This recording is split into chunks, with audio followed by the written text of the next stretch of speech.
Toc. Et donc là, normalement, on est en live. Et normalement... Allô, allô. Non, ça, j'ai pas besoin de le mettre. Il va y avoir un Larsen. Est-ce que tu peux parler 2 secondes? Bonjour. Est-ce que ça marche? Ouais, ça marche, mais j'ai l'impression que ça passe. Vas-y, continue de parler. Ah non. Alors voilà, donc ça, c'était pas... Audio du bureau, voilà. Voilà, vas-y, reparle. Et là, est-ce que ça marche? Ouais, là c'est bon. Là c'est bon. Allô, allô, allô, allô. Cam, Voilà. voilà. Et moi caméra. Donc là, on devrait être bon au niveau du son. Bonsoir tout le monde. Bonsoir ceux qui nous rejoignent. Oh là, j'ai un truc dégueulasse avec ma caméra. Ah, et c'est devenu tout vert ma caméra. Ma caméra est alors désactivée, activée. Hop là. Hop, hop, hop. Je commence à devenir bon sur OBS. J'ai réussi à récupérer le truc. Alors maintenant, il faut juste que j'arrive à afficher le chat. Lilou, le chat.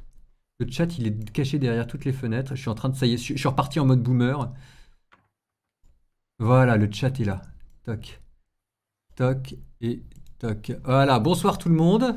Je suis avec le père... Est-ce que les gens m'entendent là? Allô, allô, oui c'est bon. Je suis avec le père Bertrand Monnier. Avec qui nous allons passer une soirée gaming que vous voyez en haut à droite. Je vais le mettre là, je vais le mettre en plus joli là comme ça. Voilà. Et donc le père Bertrand Monnier a fait un livre qui est en plus qui est bien, qui est à l'endroit. Ça s'appelle Les 10 commandements des jeux vidéo.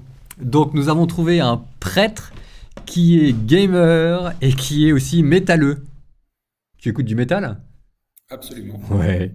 Et qui a écrit donc un livre sur le gaming. Est-ce qu'on peut être chrétien et faire des jeux vidéo? Et qui est en train de réfléchir aussi, ça nous intéresse au plus haut point cette affaire, sur le tatouage. Parce que notre chaîne subventionne de manière officielle les tatouages chrétiens. Je vais laisser le père Bertrand se présenter, parce que c'est toujours plus sympa quand les gens se présentent eux-mêmes. Bien, bonjour. Donc, je suis le père Bertrand Monnier. Je suis le curé de Verdun. Voilà, j'ai 28 clochers sur ma paroisse, donc je suis un gros curé de campagne.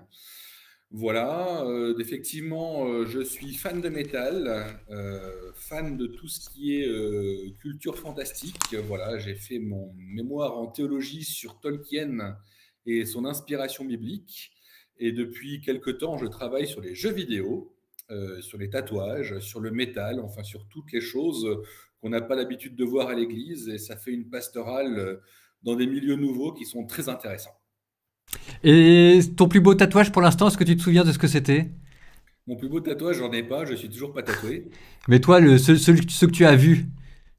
Ah, j'en ai vu plein de très beaux, je ne sais plus. Je me rappelle simplement d'une soirée dans un concert de métal où un musicien a retiré son t-shirt et m'a montré une Vierge Marie qui lui partait de l'épaule jusqu'à la ceinture, voilà, en me disant maintenant, dis-moi ce que ça veut dire. Ah, parce Voilà. il savait pas ce que ça voulait dire. Bah pour lui, il savait. Enfin, pour lui, c'était l'idéal féminin et la maman qu'il avait perdue. Mais après, tout ce qui était religion, Vierge Marie, tout ça, il y connaissait absolument rien. Donc, il a fallu que je lui fasse une catéchèse mariale, voilà, à 3 heures du matin, entre 2 bières, après un concert. Donc le sujet de ce soir sera un peu plus particulièrement sur les jeux vidéo. Alors c'est pas la peine de nous refaire le débat sur le chat sur les jeux vidéo, c'est bien, c'est pas bien, etc. Parce que c'est comme les tatouages, c'est comme l'alcool, c'est comme en fait pas mal de choses dans la vie, c'est-à-dire c'est plus compliqué et c'est plus subtil que ça.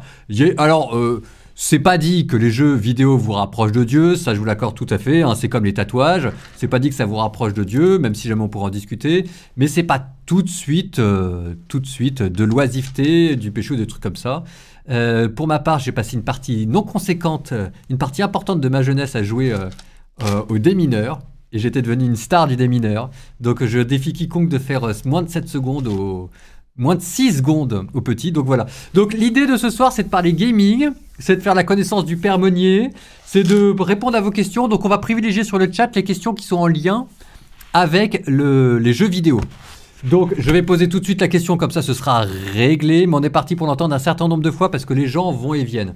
Est-ce qu'on peut faire des jeux vidéo quand on est chrétien Père Bertrand, à toi la parole.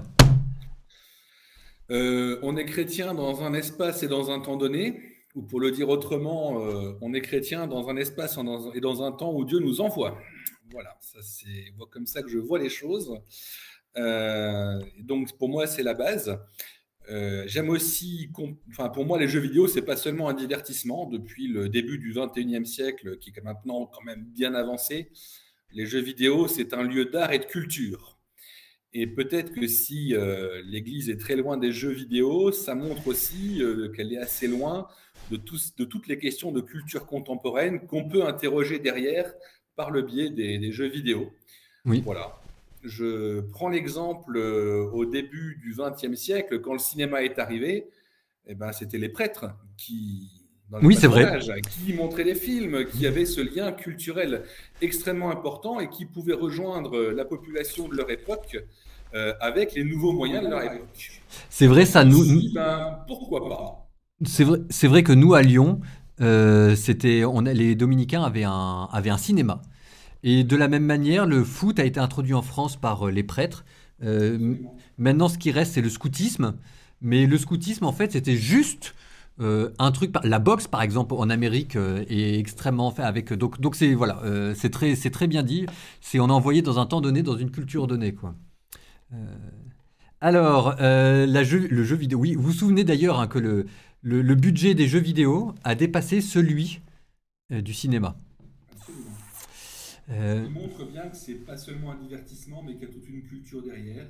Et qui dit culture dit art aussi. Aujourd'hui, il y a des jeux vidéo qui sont des petits chefs-d'œuvre, sur le plan visuel comme sur le plan narratif. Quelqu'un me demande si jamais la thèse de Tolkien est disponible. Tu as fait une thèse sur Tolkien? Alors, un mémoire, je ne vais pas jusqu'à thèse, un mémoire. Quand j'ai passé mon diplôme de master en théologie, oui, j'ai... disponible, je ne sais pas, en ligne, mais je crois que mon mail sera facilement accessible. C'était sur quoi ton mémoire sur Tolkien? Alors, l'inspiration biblique dans l'œuvre de Tolkien. Voilà. Comment aujourd'hui on peut refaire toute la catéchèse à partir du Seigneur des Anneaux. Je fais aussi des camps Seigneur des Anneaux, j'ai créé des jeux de rôle pour le café. C'est bon ça. Tu fais des camps Seigneur des Anneaux, c'est quoi cette affaire? Eh ben, on regarde le Seigneur des Anneaux et on travaille toutes les questions théologiques autour. Parce que moi, dans ma tête, je vous imaginais déjà déguisé en orc et en Gandalf, etc. Ah oui, ça arrive aussi. Ça arrive aussi? Dans les camps, il y a souvent un peu de cosplay. Voilà. Ah, c'est bon ça. C'est bon ça. Si jamais il y a du cosplay, il faudra que je vienne ça. Bon, je sens qu'on va passer une bonne soirée. Donc moi, je suis un fan aussi de Tolkien. Et ça a été le premier livre que je me suis acheté quand j'étais en 5e. Je me souviens encore du prix que ça m'avait coûté. Et j'avais passé les grandes vacances à lire 2 fois d'affilée tout Tolkien. Donc je suis un fan de Tolkien. Et alors ton avis d'ailleurs, sur est-ce que tu as vu la série sur Amazon là? Oui, absolument. Alors ton avis là-dessus? J'ai beaucoup aimé. Ah. Voilà. Mais parce que, alors attention, c'est comme quand le film est sorti, il y a eu exactement les mêmes polémiques qu'il y a 20 ans en fait. Pas exactement les mêmes, mais c'est assez proche. Moi, je peux quand même dire que je me suis ennuyé dans cette série. Je mets l'aspect Tolkien de côté pour me concentrer uniquement sur l'aspect série. Sur l'aspect Tolkien, je m'attendais à pire. J'ai trouvé que ça se défendait. J'ai trouvé qu'il y avait des erreurs. Mais enfin, bon, c'est compliqué. Mais d'un point de vue narratif, je vous avoue que je me suis ennuyé, quoi. Il se passe rien. Non, bon, c'est moi. Je suis un... Bon, donc on attendra la suite où je vois que le père Bertrand est en train de regarder de manière... ça y est. Ah. Ça a coupé. Ça a coupé. Alors, bienvenue parmi nous. Alors, bonsoir à tous. En étant prête, est-ce que tu peux jouer à Diablo? Alors, moi, je connais pas Diablo. Toi, tu connais peut-être? Parfaitement, oui. Alors, est-ce qu'on peut jouer? Ah bah, personnellement, j'y ai passé un nombre d'heures sur le 2, hein, parce que le 3, je l'ai vraiment pas trouvé bien. Mais Diablo 2, oui, j'ai passé un nombre d'heures très conséquentes dessus. Et là, ils l'ont refait en beau. Et je l'ai repris. Et de temps en temps, en souvenir d'il y a 20 ans, j'aime bien rejouer ou faire un ou deux petits chapitres par-ci, par-là de Diablo 2. Alors, le 4 va sortir. Et pour ceux qui ont envie de travailler le combat des anges, je conseille la cinématique, mais elle est interdite aux moins de 18 ans. Ah, voilà, comme ça c'est réglé. Bienvenue dans le monde de Peggy 18. Mon bouquin, c'est aussi du harponnage. Oui, c'est ça, c'est ce que tu disais. automatique. Voilà, j'en profite pour le redire, hein. Il y a le livre du père Bertrand Monnier. Alors là, d'habitude, je fais des placements de produits, mais là, c'est pas un placement de produit parce que c'est un livre que vraiment j'ai apprécié à titre personnel. Donc, allez le voir. Donc, le père Bertrand vous dit que le fabuleux monde du Peggy 18 est en fait un argument commercial parce qu'en fait, c'est les enfants de 12 ans qui jouent aux jeux interdits de moins de 18 ans. GTA, ah bah voilà, GTA. GTA, alors c'était un truc qui faisait polémique, ça tu y as joué ou pas? GTA, on peut y jouer ou pas quand on est Non, chrétien? ça fait partie des jeux auxquels je ne joue pas du tout. Voilà, moi je suis très, comme beaucoup de gamers, je suis très sélectif dans dans les modes de jeu. Voilà, et GTA, j'ai essayé, mais je m'ennuie très très vite dans ce genre de jeu. Alors, Stanislas me dit, est-ce que vous allez jouer ou pas? Normalement, on est parti pour se lancer un petit défi, donc on attend encore un petit peu de voir, mais normalement, le père Meunier me lance un défi. Juste avant, il y avait une question qui m'intéressait. Alors évidemment, alors on va pas faire tous les films, enfin on va pas faire tous les vidéos, tous les jeux, hein, parce que il y en a beaucoup, mais il y en a un qui m'intéresse, c'est The Last of Us, parce qu'il y a la série en ce moment. Est-ce que tu as un avis sur la série et sur le Alors, film et sur déjà, le jeu vidéo? moi aussi, quand on parlait de la série, je suis très très peu série, j'aime beaucoup le cinéma. J'ai une salle de jeux vidéo, mais j'ai aussi une salle de cinéma dans mon presbytère, avec plus de 1500 DVD. Donc je suis très film, mais les séries, j'ai beaucoup de mal. Voilà, les Anneaux de pouvoir, j'ai aimé parce que je suis encore très néophyte par rapport à la question des séries. Et The Last of Us, j'ai pas vu la série et j'ai pas joué au jeu. Ah, Donc là, je suis désolé. Voilà. bah moi j'ai vu la J'ai rien à série. dire. J'ai vu la série parce qu'il fallait que je fasse, d'ailleurs ça fait un gros bide sur la chaîne, j'ai fait une analyse théologique, la théologie du popcorn, mais les gens ont tort, la théologie du zombie, pardon, c'est très intéressant, j'aurais dû le dire, mais le zombie, l'équivalent du zombie dans le Nouveau Testament, c'est le lépreux. Et il y a des grandes analogies à faire entre le zombie et le lépreux, donc j'avais commencé à faire un comparatif entre Walking Dead, que j'aime énormément, enfin pas tout parce qu'il y a 10 séries, enfin 10 saisons, à un moment j'ai craqué quoi, et The Last of Us, et bon, la question c'était The Last of Us versus Walking Dead. Alors les gens me disent, ah oui alors voilà, la question de l'addiction. Est-ce que, voilà, donc je le redis pour les gens qui arrivent, hein, on est en train de parler de gaming, donc on va essayer d'éviter les gros poncifs, les jeux vidéo c'est bien, les jeux vidéo c'est nul, entre décadence et c'est plus compliqué, c'est plus subtil que ça. Il peut y avoir d'une belle manière de faire des jeux vidéo, comme il peut y avoir une mauvaise manière de faire des jeux vidéo. On passe tout de suite sur la question de l'addiction, là. Père Meunier, à toi la parole. Oula. Donc là, l'addiction, c'est un sujet qui est extrêmement vaste et puis là encore extrêmement complexe, puisque d'une personne à l'autre, on n'a pas tout à fait les mêmes structures cérébrales et donc on n'a pas du tout la même manière d'aborder les choses. Voilà, on n'a pas la même histoire, on n'a pas la même psychologie, on n'a pas le même caractère. Voilà. Donc c'est extrêmement compliqué tous les spécialistes, ceux qui se sont penchés là-dessus, ont dit, bah oui, d'une personne à l'autre, c'est compliqué. Déjà, ça ne se mesure pas en temps. Ça, c'est quelque chose que, même si c'est un indice, c'est pas le plus important. On peut beaucoup jouer à des jeux vidéo sans être addict, et on peut y jouer très peu et n'avoir que ça en tête. Donc, c'est plus une question de quelles vont être les conséquences dans la vie quotidienne, dans le travail, et ainsi de suite. J'ai essayé de faire un truc sympa pour le père Meunier, j'ai essayé de lui faire visite, j'ai essayé de lui montrer ce qu'on était censé voir, et ça fait des trucs dégueulasses de partout. Attention, ça va revenir. Alors, désactiver, activer, ouf, cela. Est-ce que quand même tu peux donner des conseils aux éventuels parents qui seraient dépassés par leur progéniture et qui stressent parce que leur enfant passe trop de temps? Bah, je vais vendre mon produit, j'ai envie de dire, le premier conseil, c'est lisez le livre parce que j'ai passé beaucoup de temps dessus et c'est quasiment que ça tout au long du bouquin. Les 10 comme au moins les quelques premières pages où j'explique un petit peu les choses. Moi, j'aime bien les 3 pas avant 3 ans, pas dans les chambres, pas après le dîner, Alors, pas à table. il y en avait 4, hein, parce que là tu as dit 3, mais sur Les 4 pas, pardon. les 4 pas. Donc pas après le repas, pas dans la chambre, Plus d'écran après le repas. plus d'écran, voilà, pas d'écran dans la chambre. Et puis il y en avait, c'était où cette affaire? Il y en avait 2 autres. C'est au tout début. C'est au tout début. Je ne l'ai pas là, mais... Ah voilà, les 4 pas. Bien sûr, les 4 pas. Pas d'écran avant 3 ans. pas d'écran à table, pas d'écran dans les chambres, pas de jeux vidéo après le dîner. Donc toute la question des addictions, etc., je le redis, si jamais il y a des parents qui peuvent... Donc, pas d'écran avant 3 ans, pas d'écran à table, pas d'écran dans les chambres et pas de jeux vidéo après le dîner. Donc là, ça s'appelle... Ça vient pas de moi, hein. Je précise, je reprends ça d'un certain nombre de docteurs et de médecins et de psychologues qui sont penchés sur la question et qui veulent montrer quelque chose d'un peu carré et d'un peu simple à retenir. Alors, j'ai une question d'ailleurs, je vous rappelle qu'on va jouer après, en tout cas on va se faire un petit peu de gaming, mais là pour l'instant j'ai des questions qui sont pas mal. C'est toujours sur la question, ne pas juger trop vite les jeux vidéo. Vous voyez qu'il y a toute une culture dans les jeux vidéo. Et on peut pas juger une culture, parce qu'une culture n'est pas, enfin, sauf cas extrême, une culture n'est pas fondamentalement, intrinsèquement mauvaise. Parce que normalement, c'est suffisamment riche pour qu'à la fois, il y ait du bon grain et de l'ivraie comme dans toutes les cultures, même dans la musique, même dans le cinéma, etc.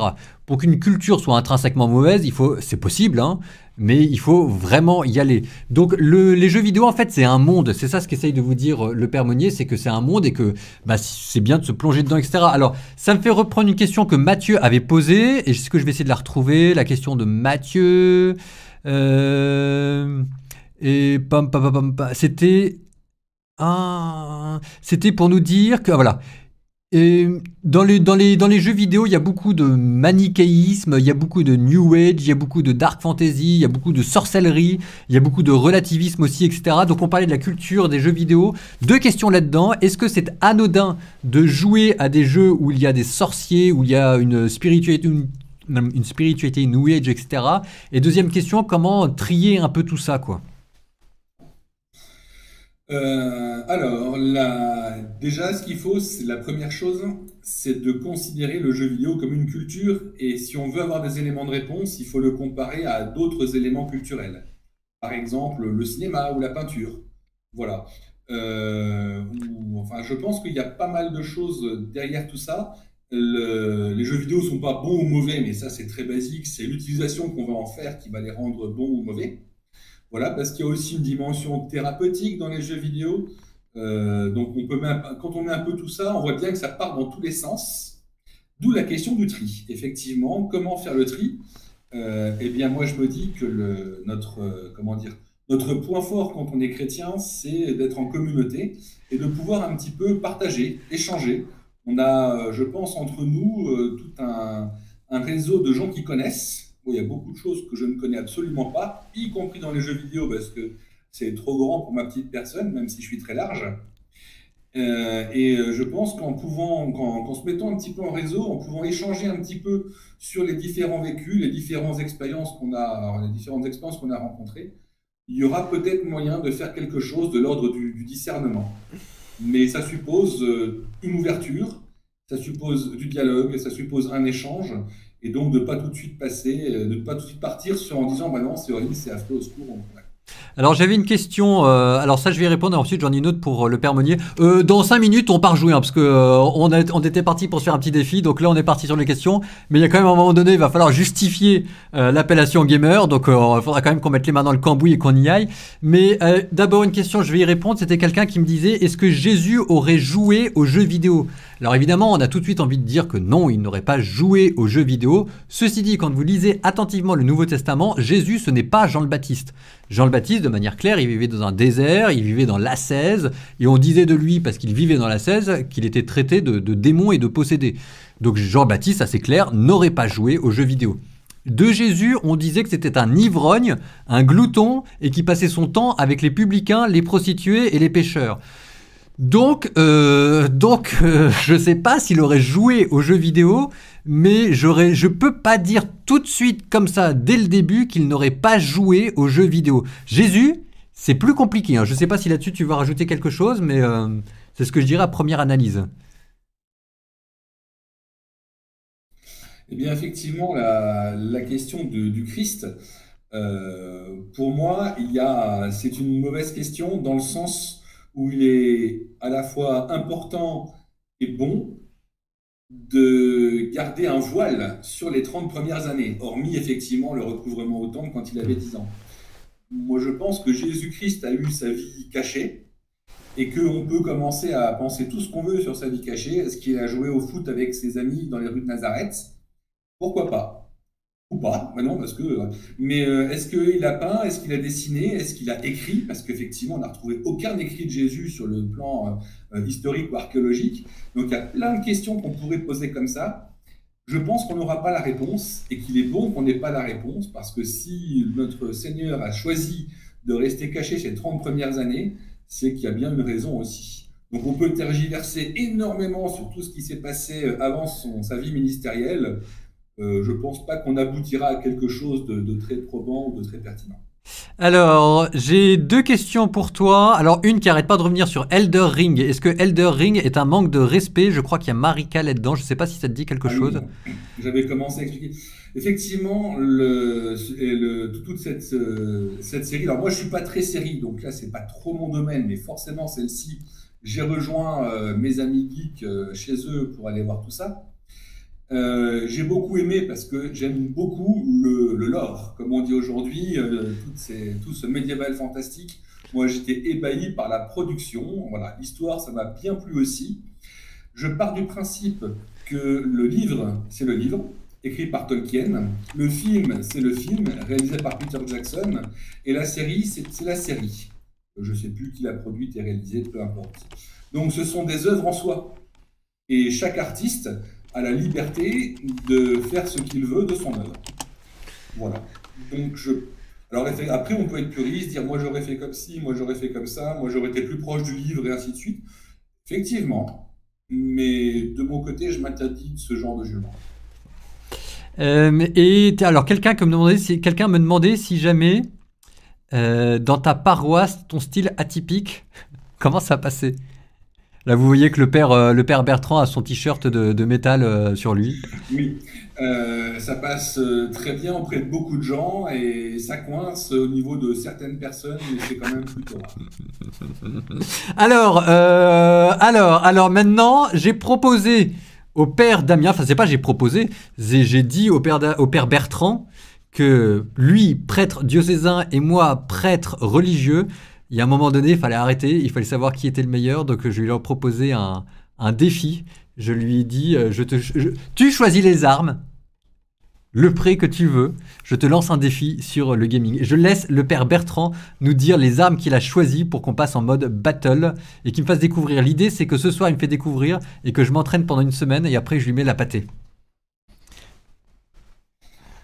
Donc j'ai proposé au père Paul Adrien le jeu Hearthstone, qui est aussi médiéval fantastique parce qu'il est tiré du monde de Warcraft, qui ressemble ou qui est tiré aussi des cartes Magic avec lesquelles je jouais quand j'étais au lycée, il y a de ça bien trop longtemps. Voilà, c'est un petit jeu de cartes et de stratégie très sympa, voilà, qui est assez facile d'accès et puis plus on avance, plus on se rend compte qu'il y a des possibilités de jeu qui sont assez énormes. Voilà. Alors, c'est un jeu aussi auquel on peut jouer à plusieurs maintenant. Il y a des modes de jeu qui sont assez différents, qui sont proposés de manière différente, comme les champs de bataille où on peut jouer jusqu'à 8 entre amis et ainsi de suite. Alors, on va la tenter là. On est du côté. Alors, ça, c'est Kevin qui m'a installé tout ça. Toi, c'est bon, tu le vois de ton côté. Je vais peut-être pour le coup. Qu'est-ce que je vais faire avec le chat? Je vais peut-être le réduire, le chat.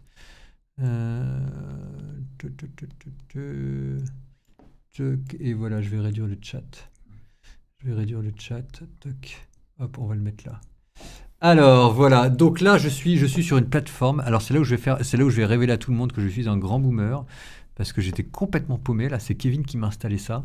Donc là, on est sur Hearthstone. Et d'ailleurs, je vais cacher l'alias de Kevin pour qu'il ait une vie peinard. Voilà, c'est bon, c'est caché. Et alors là, je suis censé appuyer sur jouer, hein, on est d'accord? Toc, jeu en cours d'utilisation. Il va y avoir tout un didacticiel qui sera peut-être... Bienvenue. Ah oui. Nous vous avons réservé la place la plus au chaud, à côté du feu. Et on peut pas le passer là? On va voir, je sais pas du tout où est-ce que ça en est. Je vais baisser un peu le son quand même. Voilà.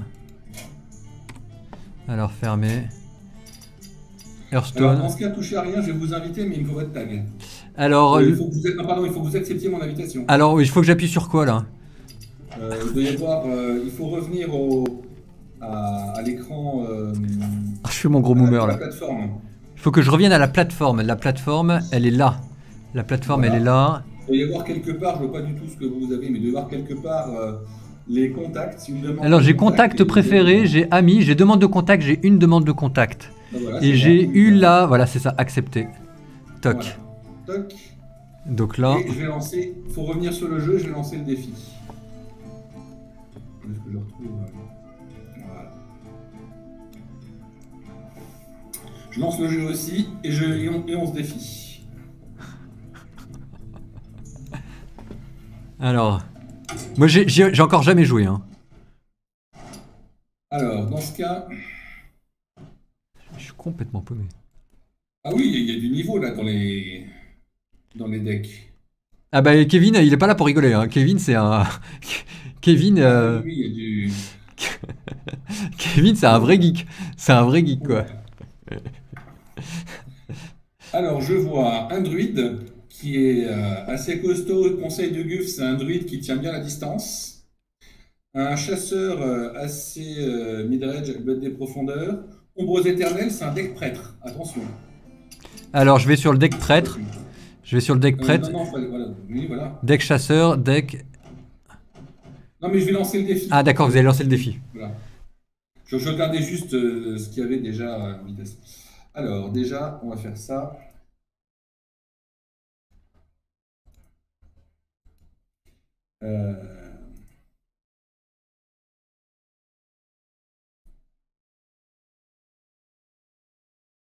Ah, il n'y a pas de deck standard. Donc, on va faire ça.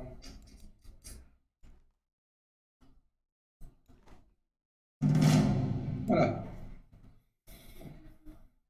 Alors, toc. Un défi. Ah, j'accepte le défi. C'est mieux. Voilà. Donc là, il faut choisir un deck. Ouais. Et donc, c'est un jeu de deck. Donc, en fait, il faut piocher des cartes, les poser, un peu comme au Milborn, sauf que des kilomètres. C'est des monstres et des sorts.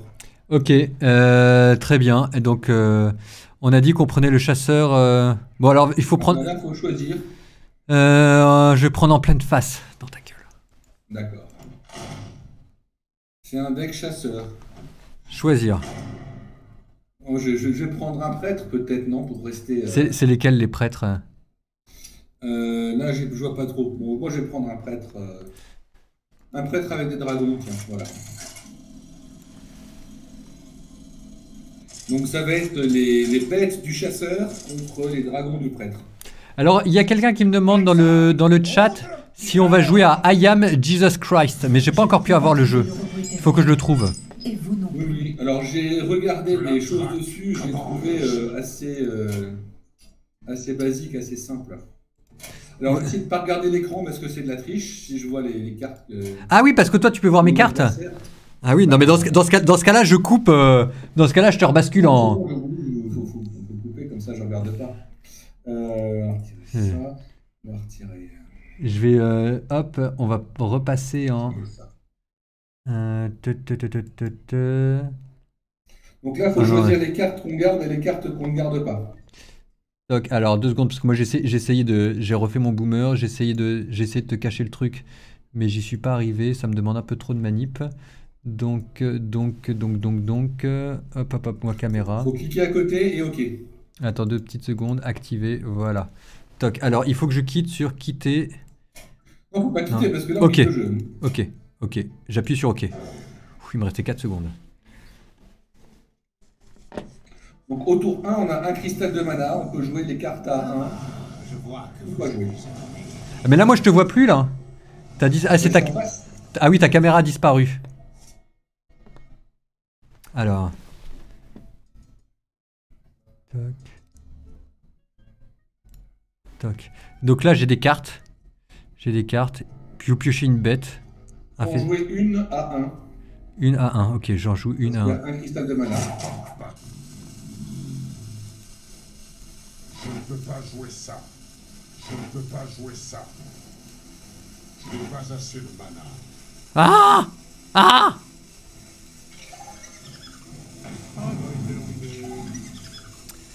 Donc là, on est avec le père Monnier, mais on le voit pas à l'écran, c'est un peu dommage. Ah, j'ai rien compris. Tu m'entends? Oui, oui, j'entends. Ouais. Donc là, moi j'ai des cartes en bas que je suis censé lancer. Voilà. Tour 1, 1 de mana, on n'a que les cartes à 1 qu'on peut jouer, mais là c'est très bien. Ok. Deux petits bonhommes qui ont chacun un d'attaque et un point de vie. Voilà. Ok. Donc moi je vais jouer un premier dragon.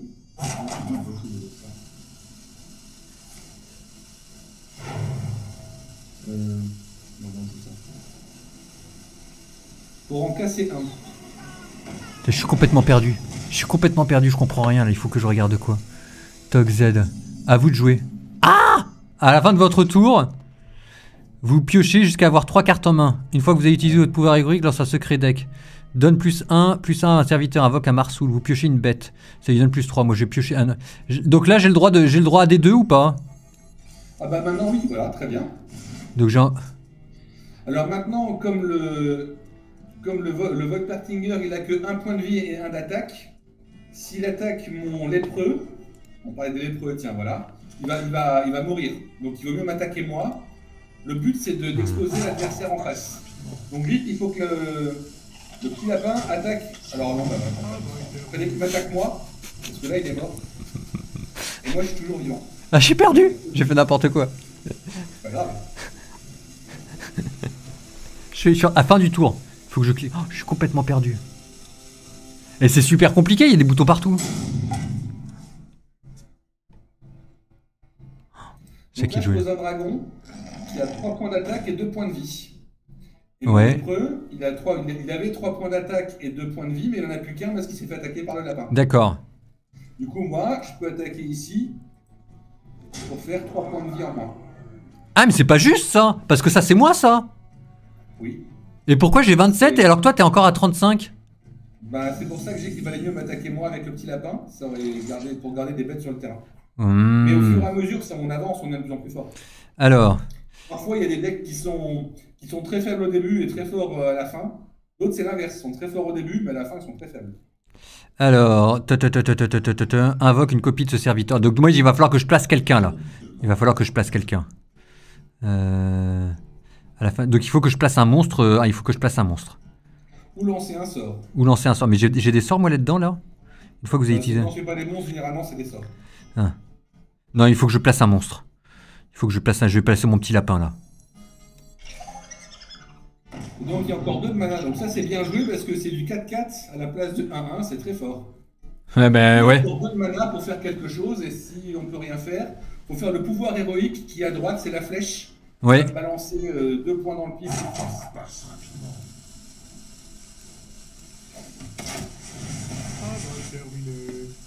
Bam! Fin du tour. Toc. Déjà, j'ai compris. Je ne vais pas attaquer les créatures parce qu'elles sont trop fortes. Si je les attaque, elles vont mourir. Mais les lapins ne vont pas mourir parce qu'ils sont à 4-4. Du coup, j'attaque en face. Je vais peut-être d'abord faire ça. Est-ce que tu peux m'attaquer directement par-dessus mes petits lapins là? Oui. Parce qu'il n'y a pas de provocation. S'il y a une provocation, j'en mettrai tout à l'heure, on ne peut pas. Et en attendant, je vais mettre... je vais découvrir du monde. Tiens, voyons voir.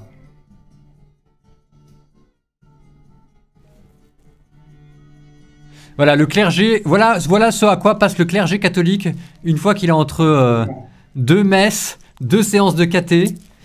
Tu joues combien d'heures par semaine? En moyenne, je suis à 10 heures par semaine. Mais parfois, donc c'est une moyenne, donc parfois un peu plus et parfois moins. Ça va dépendre aussi du temps que j'arrive à allouer. Comme ça. Donc là, c'est très bien joué, parce que j'ai plus de créatures, et en face, il y a toujours des créatures. Encore 2 de mana. Et j'ai combien de mana? Où est-ce que tu vois la mana? Il est en bas à droite. C'est En... des petits cristaux. Ah, j'ai 2 mana. Et comment est-ce que je refais mon...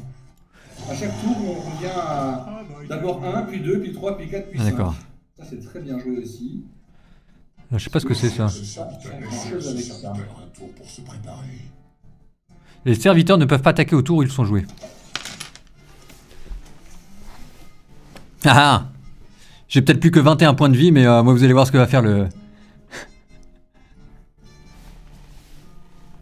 Alors ça c'est à toi de jouer normalement. Ouais, j'hésite. Non, faut que je fasse ça. Peste dévorante. Les sorts, c'est pratique. Juste une question, me dit Mirk, mais le t-shirt sur la miniature n'est pas un peu déplacé pour un prêtre? Bah ça... Ah tiens, tu nous as pas parlé de ton t-shirt. Alors mon t-shirt, c'est un t-shirt d'Amon Amarth, c'est un groupe de pagan metal, donc c'est du métal païen, on va dire, nordique. La musique métal vient beaucoup des pays scandinaves. Et là encore, c'est toute une culture. Je sais qu'on a diabolisé ça beaucoup au XXe siècle. Là encore, j'ai répété une xème fois, c'est pas aussi simple que ça. Il y a vraiment toute une culture complexe derrière, de tous ces pays nordiques qui ont aussi... Alors, aïe, ça c'est pas gentil.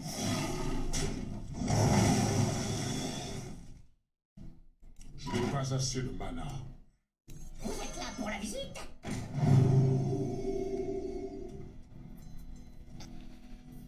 Je sais pas ce que c'est ça. Laissez à ce Bah, le pouvoir héroïque il est à 0, donc on peut le faire automatiquement. travail terminé. Toc. Bon, encore 2-3 minutes et puis on va arrêter parce que Adrien dit ah bah il est beau le clergé un vendredi soir. Et vous remarquez que j'ai pas pris ma bouteille de coca, hein. On reste pendant le carême, j'ai pas ma bouteille de coca. Ah, mais lui il a des gros monstres là, comment est-ce qu'il a fait? Comment est-ce qu'il s'est débrouillé? Il y a une provocation, donc là faut exploser le monstre qui a provocation avant d'attaquer le héros en face. C'est ça, c'est celui qui brille là? Oui. Alors je fais comment moi pour ordre de tuer?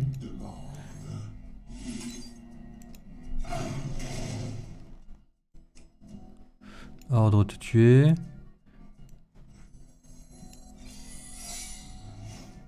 Ah mince, je pense que j'ai fait n'importe quoi. Ah!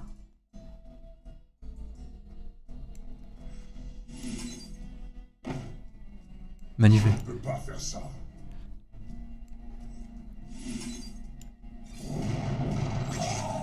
Pourquoi est-ce qu'il se régénère? Bah non, mais généralement, quand c'est plus 1, faut le mettre à ses créatures, pas aux créatures de l'ennemi. Ah merde! Je viens de régénérer les ennemis! Ah! C'est chaud ce truc. Pas assez de mana. Ouais bah ça va, je fais ce que je peux quoi. Vas-y, attaque-le. Ah! Il y avait une provocation. Bon. Encore une minute et puis on arrête. Il est beau le vendredi.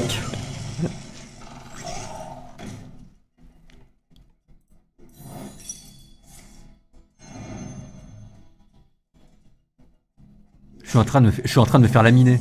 Je suis en train de me faire laminer là. En plus je comprends rien. Alors. Faudra...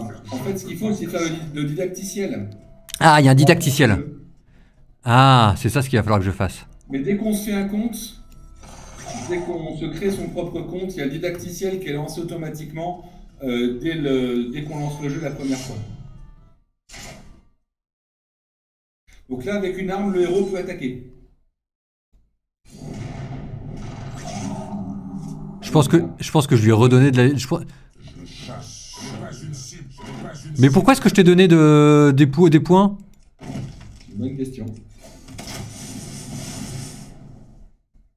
Je comprends rien du tout. Il y a des sorts qui attaquent l'autre en face, mais il y a des sorts qui boostent les créatures aussi. Bah, je pense que je me suis fait avoir. Bon, allez, dernier tour et puis ensuite on va rebasculer sur... D'accord. Dans ce cas...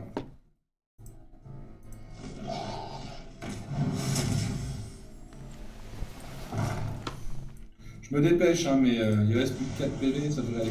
Ah bah, je pense que là je suis parti pour me faire laminer, oui. Non mais attends, oui, j'ai pas dit mon dernier mot. J'ai... Je chasse seul. Je n'ai pas une cible valide. Je n'ai pas une cible. Non, il faut attaquer les monstres en face. Mais là, si vous m'attaquez, vous allez mourir parce qu'il reste plus 4 points de vie et j'attaque à 6. Donc là, c'est du suicide. Serviteur avec provocation. Je chasse. Ah!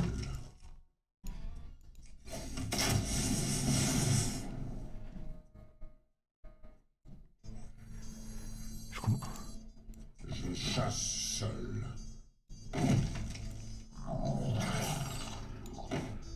Je chasse. Comment est-ce que je fais pour me donner... Pourquoi... comment est-ce que j'avais fait pour me donner des points de vie? Là, avec un chasseur à ce niveau-là, Passe rapidement. Oh là là là là. Vous êtes là pour la visite?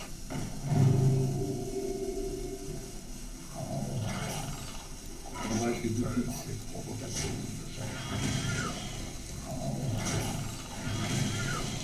Je chasse seul.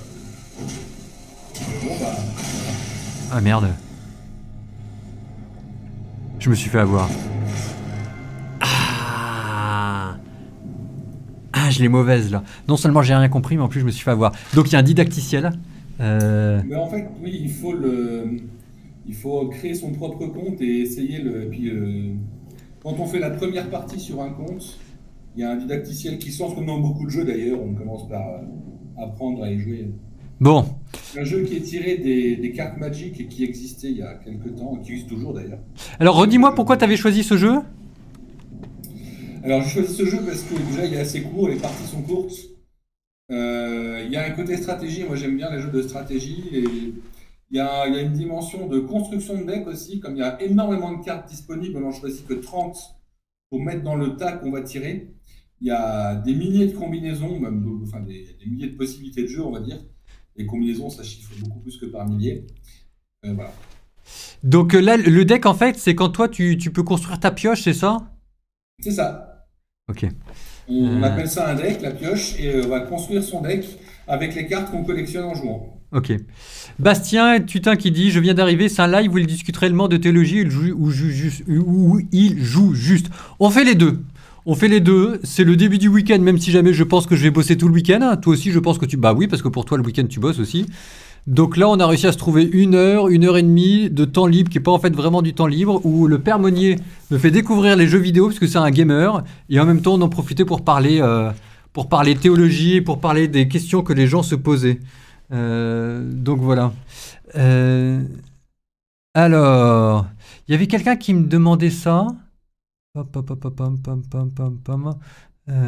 Qui gagne? Oui, qui gagne pour l'instant, c'est le père Monnier. Bah ça c'est clair. Ça c'est clair que c'est le père Monnier qui gagne. Redis-moi, toi, c'était quoi ton jeu préféré? Oula. Alors, il y a.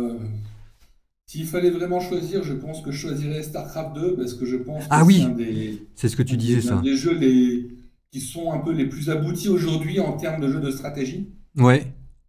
C'est aussi un jeu qui est aux Jeux Olympiques ou qui est au niveau des programmeurs, dans les grands niveaux de compétition. Mais je comprends pas pourquoi c'est aux Jeux Olympiques. C'est pas aux Jeux Olympiques ça. Enfin, Jeux Olympiques, c'est du sport. Les jeux vidéo depuis un certain temps, bah, c'est comme les échecs en fait. C'est considéré comme les échecs de catégorie 2. D'accord. Et il y a des tournois mondiaux de StarCraft 2 avec des équipes. Il y a une équipe de France de StarCraft 2 qui joue à un très très haut niveau. Alors, Normand, tu me saoules, je t'ai ban du chat, parce que ça va bien, ne jugez pas, vous ne serez pas jugé. Si jamais vous avez deux prêtres qui sont en train de se faire plaisir pendant 1 heure pour jouer des jeux vidéo, mais mon Dieu, foutez-leur la paix. Est-ce que le père Monnier aime Dofus? Alors, je trouve que c'est un très bon jeu, mais je n'y joue pas. Ah. Et StarCraft, c'était gratuit ou c'était payant? Alors, StarCraft, c'est payant. StarCraft, c'est gratuit. Hearthstone aussi. Il y a beaucoup de jeux comme ça qui sont. Alors, il y en a qui sont payants, d'autres qui sont gratuits, mais. Et Age of Empire, mais ça, c'est vieux ça, Age of Empire. Oui, mais StarCraft 2, c'est du stratégie en temps réel. On appelle ça des STR. Voilà, stratégie en temps réel, ça fonctionne sur le même gameplay. D'accord. C'est juste beaucoup plus nerveux, beaucoup plus rapide. Donc voilà, bon, et oui, alors il y a tout le monde, ça y est, tout le monde est en train de me demander sur les différents jeux vidéo, etc. On a déjà parlé de GTA, on a parlé de Last of Us, on a parlé de pas mal de jeux. Et c'est quoi, toi, tes critères pour savoir quand est-ce que tu commences à... Est-ce que tu as des alarmes dans ta tête pour savoir quand est-ce que ça devient dangereux, que tu développes une addiction ou que tu y passes trop de temps? Alors j'en ai, disons que j'ai eu des alarmes il y a un certain temps. C'est quelque chose que j'ai aussi beaucoup retravaillé à l'époque avec mon père spirituel, qui a dû suer aussi à grosses gouttes parfois pour le salut de mon âme. Voilà. Mais aujourd'hui, par exemple, bon là ce soir c'est très exceptionnel, mais sinon avant le dîner, j'éteins les écrans. Ah, oui, donc là, Un écran allumé chez moi après le dîner. Voilà, ça fait partie des règles que je propose et je ne vais pas proposer des règles si je ne les suis pas. Voilà. Et ce qui fait que quand c'est en journée, avec l'agenda que j'ai, je vais avoir tantôt un quart d'heure, tantôt une demi-heure, tantôt 1 heure pour jouer. Donc c'est très limité. Voilà, entre l'enterrement de Madame Tirpoué et la réunion des catéchistes. Parfois, on a un agenda qui parfois est un peu élastique. Des funérailles, on sait quand ça commence, on ne sait pas quand ça finit. Parfois j'ai un peu de temps, parfois j'en ai pas. Donc en fait, t'as pas de grande plage horaire pour jouer, quoi. C'est juste des micros. Alors, en général, oui. Après, parfois, j'arrive, parce que je me libère aussi des demi-journées de travail intellectuel pour l'écriture des livres, pour les travaux que je fais à la Cato à Paris en tant qu'étudiant. Il me faut aussi du temps pour ça. Voilà. Et ça m'arrive aussi, parfois avec des amis, parfois tout seul. De prendre du temps, de me libérer 2 heures, 3 heures, parce qu'il y a certains jeux, c'est très compliqué de s'y mettre que pour un quart d'heure ou 20 minutes. Ah oui. Moi, ce que je fais, c'est que c'est là où moi je joue à Snake IO de temps en temps pendant un quart d'heure, 20 minutes. Alors parfois je suis un peu accro, donc parfois j'y passe trop de temps, mais c'est pareil, moi c'est des micro-coupures. C'est en fait quand j'ai bossé comme un débile pendant 4-5 heures et que je dois enchaîner sur quelque chose, j'ai besoin de me vider la tête. Et un quart d'heure de jeu pour se vider la tête, c'est quand même... ça marche bien, quoi. Moi j'appelle ça ma pause Hearthstone. Parce qu'une partie, c'est 10 minutes, un quart d'heure. C'est la pause. Il y en a qui font les pauses cigarettes, moi je fais une pause Hearthstone. Alors sur le chat, on nous demande le World of Warcraft. Moi j'ai regardé le film que j'ai bien aimé d'ailleurs, je dois dire. Oui. Et quelqu'un, alors ça nous fait changer de sujet, mais My Lutin sur Twitch qui nous demande comment choisir de la musique métal. Oula, c'est comme comment choisir des jeux vidéo. Il y a 2 choses. Premièrement, ne pas hésiter à s'ouvrir grand large parce que c'est un monde extrêmement vaste avec d'innombrables chapelles. Il y a des choses qui sont plutôt bonnes, des choses qui sont plutôt mauvaises. Donc, il faut arriver à discerner. Et c'est là que le regard des autres est extrêmement important. Et puis, il y a sa sensibilité propre aussi. Voilà, il y a d'excellents jeux auxquels je ne joue pas parce que je m'ennuie au bout de 5 minutes. Il y a d'excellentes musiques que je n'écoute pas parce que ça me gonfle. Voilà. Donc, il faut arriver à louvoyer entre, on va dire, ce qui est... entre les bons jeux ou la bonne musique et sa sensibilité personnelle ou son caractère, son agenda aussi, voilà, donc c'est parfois des manœuvres un peu compliquées. Et j'avais fait une vidéo sur est-ce qu'on a le droit d'écouter de la musique, hein. Alors c'est à peu près le même genre de questions, notamment la question c'était sur le rap ou quand il y avait des paroles blasphématoires. Alors là je disais quand même quand il y avait des paroles blasphématoires, c'était quand même plutôt déconseillé, pas tellement parce que c'était un péché, mais parce qu'il fallait être fier d'être chrétien et que comment je pourrais dire ça, quoi, passer du temps à écouter de la musique où on dope sur le Christ ou passer du temps sur un jeu vidéo où on dope sur le Christ. Je sais pas si c'est tout de suite considéré comme un péché parce qu'un péché c'est ce qui énerve Dieu. Je sais pas si ça énerve Dieu, mais en tout cas, il faut être fier de sa foi, quoi. Donc prendre du plaisir, prendre un temps de pause, prendre de la détente sur un jeu qui se moque ouvertement de vous. Mais je précise que c'est intéressant parce que la question du blasphème, c'est une vraie question théologique. Donc c'est aussi l'occasion de discuter avec ceux qui ont des questions sur ce genre de jeu ou de musique, parce que c'est pareil. D'une part, sur ce que c'est vraiment qu'un blasphème, sur tout ce qu'il peut y avoir derrière. Le blasphème suppose la foi, ça c'est intéressant aussi. Oui. Donc voilà, c'est... Alors bien sûr, moi je ne joue pas à des jeux blasphématoires et pareil pour les musiques. Mais le dialogue est intéressant à partir de là. Et alors, moi, j'ai quand même une vraie question. Ça va être le moment confession. Mais est-ce que, et là, je croise les doigts pour la réponse, est-ce que être mauvais perdant, c'est un péché? Bah, pour qu'il y ait péché, il faut qu'il y ait quelque chose de mal.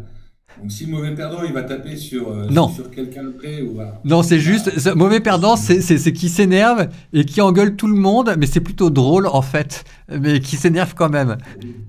si ça fait rire les autres, ça peut pas forcément péché. Ouais, yes. Pour qu'il y ait péché, il faut qu'il y ait du mal. Parce que moi, en fait, j'arrive pas à jouer à un jeu j'arrive pas à jouer à un jeu où on peut pas s'engueuler, où on peut pas tricher. Pour moi, c'est inconcevable. Il faut pouvoir tricher et s'engueuler, sinon je comprends pas l'intérêt des jeux de société. Donc c'est bon, voilà, ça en dit peut-être plus sur moi que sur les jeux de société, mais bon, voilà. Alors, les musiques qui insultent Dieu sont peut-être juste sataniques, oui, mais enfin voilà, donc ça on a répondu à ça. Merci pour vos réponses, c'est très intéressant. Alors oui, mais moi je le redis, hein, les 10 commandements de jeux vidéo du Père Monnier, qui en fait parce que c'est pas que du gaming, c'est que derrière le gaming, c'est ça ce qui est bien dans son livre, c'est que ça vous parle aussi de la société dans laquelle on vit, et que c'est vrai qu'on vit dans une société où l'imaginaire est boosté, où il y a un retour du néopaganisme, de tout ce que vous voulez, etc. Et que c'est dans ce monde-là où se développent les jeux vidéo, et que c'est bien d'apprendre à l'aimer. Non pas pour dire qu'on est d'accord, mais pour essayer de le comprendre et pour essayer de voir les questions que se posent les gens en vivant à coup de Netflix, de gaming, etc. La question, c'est qu'est-ce qu'ils cherchent. On ne peut pas simplement dire que les gens cherchent à s'évader ou à s'enfuir, etc. Les gens ont aussi besoin de rêver. Et je pense que c'est ça ce qu'il y a dans les jeux vidéo. Il y a pas que ça, hein. Il y a aussi l'excitation, il y a aussi peut-être l'action, etc. Mais les gens ont besoin de s'évader et de rêver. Et probablement que la religion devrait aussi servir à ça. Voilà. Il y a des gros travaux qui ont été faits récemment sur la question, j'en parle un petit peu dans mon livre, du désenchantement au XXe siècle et du réenchantement au XXIe siècle. L'an 2000 s'est ouvert sur sur la sortie au cinéma du Seigneur des Anneaux, d'une nouvelle trilogie Star Wars, de Harry Potter, ça on peut aussi en parler longuement. Donc il y a un véritable désir, une véritable soif de réenchantement qui se fait sur le plan de la culture. Oui. Malheureusement, au XXe siècle, l'Église s'est beaucoup focalisée sur les questions sociales et morales, ce qui est une excellente chose, mais au détriment des questions culturelles, et c'est là que ça nous mène dans le fait que ça coince un petit peu aujourd'hui. La culture s'est beaucoup développée ces 30-40 dernières années, et je crois que l'Église est un petit peu passée à côté. Oui, alors là, on a un travail fou et qui est énorme aussi sur le plan pastoral. On a beaucoup de travail pour retrouver un espace de dialogue culturel en Église. Ça, je suis totalement d'accord, hein. Quand vous allez par exemple dans une cathédrale moyenâgeuse, une cathédrale, c'est pas simplement une église ou des pierres, quoi, c'est tout un univers. Vous rentrez dans un lieu et vous quittez l'espace-temps et vous allez dans un monde imaginaire qui est réel, hein. C'est pas parce qu'il est symbolique qu'il est faux, mais le christianisme, c'est pas simplement la foi ou le dogme, c'est aussi tout un imaginaire, tout un monde, quoi. On voit bien qu'il y a des traditions, on voit bien qu'il y a des cultures, on voit bien que quand on parle des personnes qui sont saintes, il y en a qui nous font rêver, il y en a d'autres où on y est attentif, on n'y est pas attentif. Et que je me dis souvent que évangéliser, c'est aussi évangéliser l'imaginaire. C'est sûr que quelqu'un qui passe sa vie dans du Netflix à voir des films de zombies ou des trucs coréens, etc., et ben, si jamais de temps en temps l'Église arrivait à faire des séries, par exemple, en série coréenne, il y a une très très bonne Fairy Priest que je recommande, qui est très très très bonne. Et c'est comme si jamais vous changiez le décor, le background. Vous savez que sur votre ordinateur, il y a une image d'arrière-fond. Et c'est l'imaginaire, c'est cette image d'arrière-fond. Et si jamais on arrivait à christianiser ça un peu en le vivant, en proposant nous-mêmes des jeux, en proposant des films, etc., ça changerait peut-être aussi l'arrière-plan, le décor de ce qu'il y a dans la tête de nos contemporains. Et c'est pour ça que je disais tout à l'heure, on a un défi absolument énorme en Église aujourd'hui vis-à-vis de la culture, dans ce sens-là. Dans le sens que notre force, c'est la communauté, c'est le réseau, pour parler encore de manière plus contemporaine. Et si on arrive à monter des réseaux où il puisse y avoir un bon échange culturel sur tout ce qui sort aujourd'hui, parce que c'est absolument immense, une personne ne peut pas tout faire, même à plusieurs. Ça pourrait être extrêmement intéressant pour proposer aujourd'hui un dialogue, une ouverture, un partage culturel, mais derrière la culture, il y a beaucoup de questions religieuses qui se posent aussi. On parlait de Diablo et du combat angélique, on peut parler de beaucoup de choses comme ça, qui à partir même du blasphème, ça peut paraître complètement abscon, et finalement, ça ouvre un vrai débat, un vrai dialogue, un vrai partage. Alors, quelqu'un me demandait, est-ce que ça existe un bon jeu chrétien? Il y a des jeux chrétiens, alors. Ah. Alors, il y a plusieurs choses à penser quand on est devant une œuvre d'art. Il y a sa dimension, on va dire, technique. Voilà, ça peut être un bon film, un bon livre, un bon jeu vidéo, une bonne musique sur le plan technique. Il y a aussi sa dimension morale. Une œuvre d'art peut être très bonne sur le plan technique et très mauvaise sur le plan moral. Donc là, c'est un premier discernement à avoir. Voilà. Et puis, il y a encore après la question chrétienne, qui est beaucoup plus complexe, parce que souvent, quand on tire trop sur la dimension religieuse, on est sur un genre un peu de prosélytisme. Et là, je suis assez méfiant, parce que souvent, ce prosélytisme se fait au détriment d'une bonne qualité technique. C'est exactement pareil que dans les films. Il y a tout un genre qui s'appelle le nanar biblique. C'est bibliquement, c'est parfait, mais c'est juste que c'est insupportable à regarder. C'est pour ça.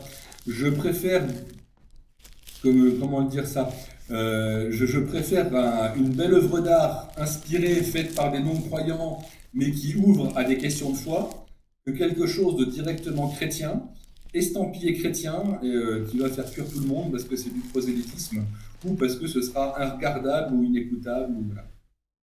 Alors, question, que pense le frère Paul Adrien du film La Passion? Je demanderai après. Là, on change un tout petit peu de sujet. D'ailleurs, ça va bientôt être, ça va être une des dernières questions parce que ça va bientôt être l'heure.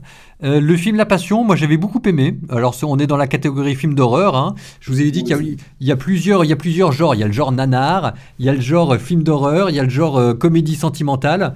Donc, The Bible, on est dans le genre comédie sentimentale, c'est très bien. On a thriller psychologique, là, c'est plutôt The Chosen. La Passion, c'est film d'horreur. J'ai trouvé qu'il y avait un quart d'heure d'hémoglobine en trop. Mais par contre, je trouve qu'il vieillit mal. J'ai fait ce constat-là.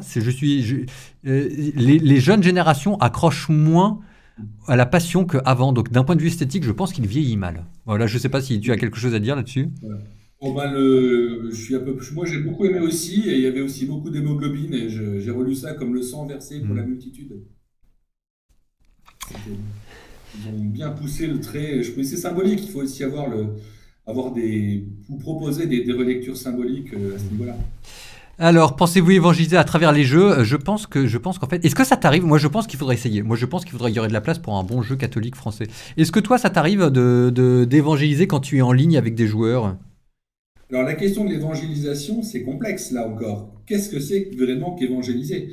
Est-ce que je parle de ma foi et de mon travail, parce qu'on représente ça comme ça, de prêtre, de curé de paroisse, quand je joue à des jeux vidéo avec des gens, ça m'arrive souvent.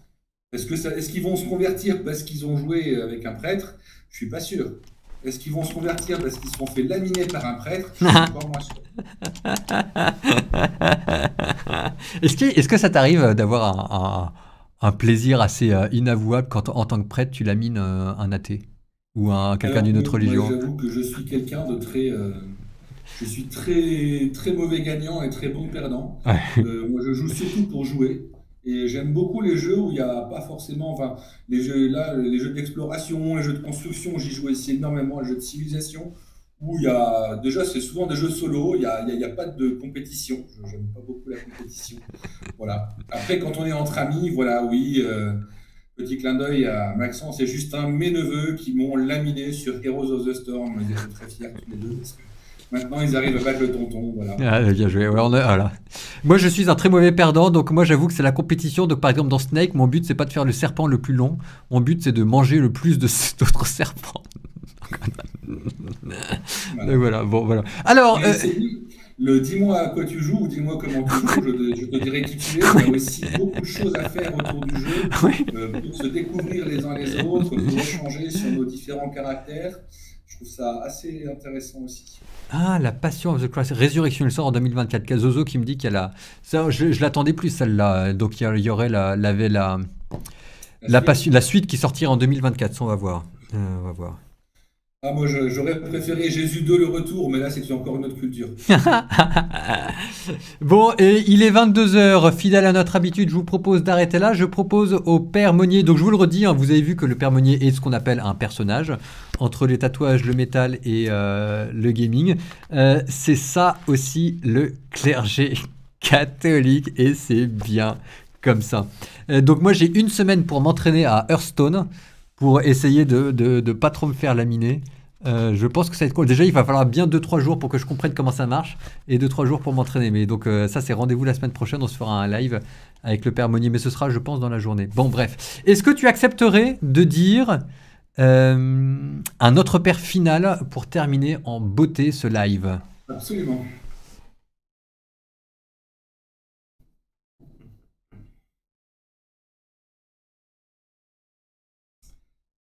On le dit ensemble? Oui, vas-y.